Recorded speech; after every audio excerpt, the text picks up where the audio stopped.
Students, आज हम topic करेंगे tax collection at source. Tax collection at source ये किसके द्वारा किया जाता है, ये हम डिस्कस करेंगे। कौन करता है, किससे कलेक्ट किया जाता है।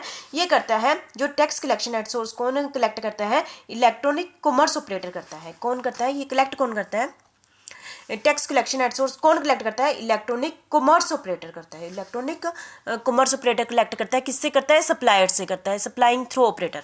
यदि वो सप्लाई किसके थ्रू करता है, ऑपरेटर के थ्रू करता है। तो आपके माइंड में आता है इलेक्ट्रॉनिक कॉमर्स है क्या। अकॉर्डिंग टू सेक्शन 2 सबसेक्शन 44 के according electronic commerce means supply of goods और सर्विस और both including digital product over digital electronic network. Flipkart भी इसके अंदर आ जाता है।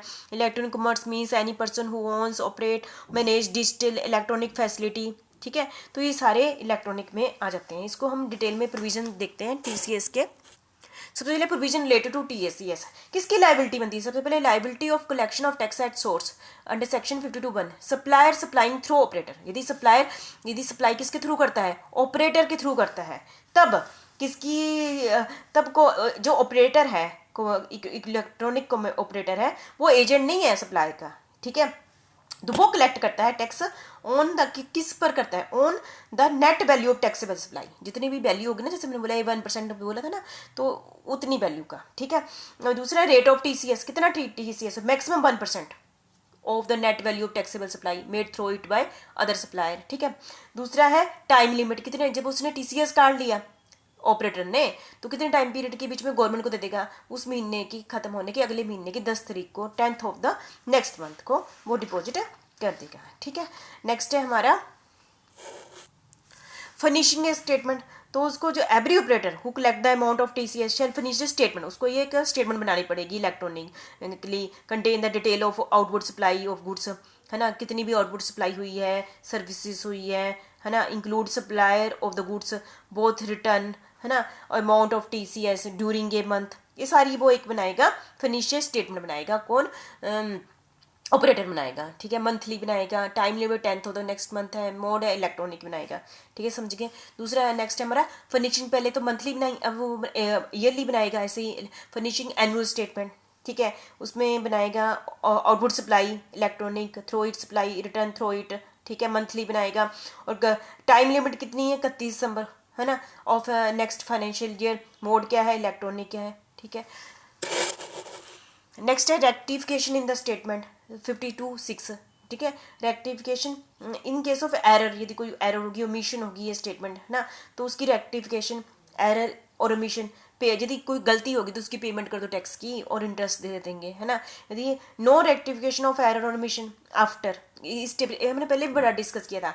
ये आप जो चेंज और कर सकते हैं वो एक टाइम पीरियड तक कर सकते हैं, नहीं कर सकते तो इस टाइम पीरियड के बाद नहीं कर सकते। After finishing the return for the month of सितंबर, जैसे कि लास्ट डेट 20 अक्टूबर आ गई, या फिर finishing the relevant annual return last date 31 दिसंबर आ गई, which average earlier. Which average earlier हमने पहले भी टॉपिक किया हुआ है। ठीक है, नेक्स्ट है हमारा credit in his electronic cash ledger. जितना भी टीसीएस काटेगा अकॉर्डिंग टू सेक्शन 52(7) के, किस में चला जाएगा, हमारा पहला टॉपिक हमने जो भी डिस्कस किया इलेक्ट्रॉनिक कैश लेजर में चला जाएगा। ठीक है, ये हमारा 7th पॉइंट हो गया। नेक्स्ट है provision related with the matching of the statement of operator and supplier. देखो जो ऑपरेटर ने है, जिसने टैक्स लिया है, उसने भी स्टेटमेंट बनाई होगी, और जो सप्लायर है उसने भी स्टेटमेंट बनाई होगी। आउटपुट, है ना, detail of the supplier finish by every operator, है ना, और किसी डिटेल आउटपुट सप्लाई किसने बनाई होगी, सप्लायर ने, तो उनकी मैच कर दी जाती है। यदि मैच नहीं हुआ है ना, तो कौन से सेक्शन लागू होंगे, सेक्शन 37, 39, है ना। यदि मैं ऑन द फेलर ऑफ, तो यदि मैच नहीं हुआ है तो सेक्शन 52(9) लागू होगा। ठीक है, यदि मैच हो जाता है और ऑन फेलर टू रेक्टिफाई, यदि हम उसको रेक्टिफाई नहीं कर पाते हैं तो कौन सा सेक्शन आ जाएगा, सेक्शन 52(10) आ जाएगा। ठीक है, फिर तो हमने टैक्स भी पेमेंट करनी है लॉन्ग विद इंटरेस्ट भी करना है, तो वो कौन सा सेक्शन आ जाएगा, सेक्शन 52(11) आ जाएगा। ठीक है, ये हमारा 8 पॉइंट था। 9th है furnishing detail when called by authority not below the rank of deputy commissioner. ये डिटेल हमें देनी पड़ती है, पहले वो जिसने हमसे ये डिटेल मांगी है वो डिप्टी कमिश्नर से नीचे वाले रैंक का पर्सन नहीं होना चाहिए। Section 52(12) furnishing detail of supply stock, है ना, ये वाली डिटेल देनी पड़ती है। Time limit to furnish the requirement information under section 52(13), कितने टाइम के विद इन 15 दिन के अंदर, working day. Date of service such notice, है ना। और penalty for failure to finish, यदि वो फिर भी इंफॉर्मेशन नहीं दे पाता है अंडर सेक्शन 52 तो उसको क्या देनी पड़ती है, पेनल्टी देनी पड़ती है। कौन से सेक्शन के अंडर, सेक्शन 52, 12, है ना, सेक्शन 122, ठीक है। और पेनल्टी कितनी होगी मैक्सिमम, 25,000, पेनल्टी कितनी लगेगी, 25,000। ये तो हमारा topic electronic TCS, tax collection at source, tax collection at source. आपने इसको अच्छे से कर लेना, ठीक है। थैंक यू वेरी मच, इसको बहुत अच्छे ढंग से कर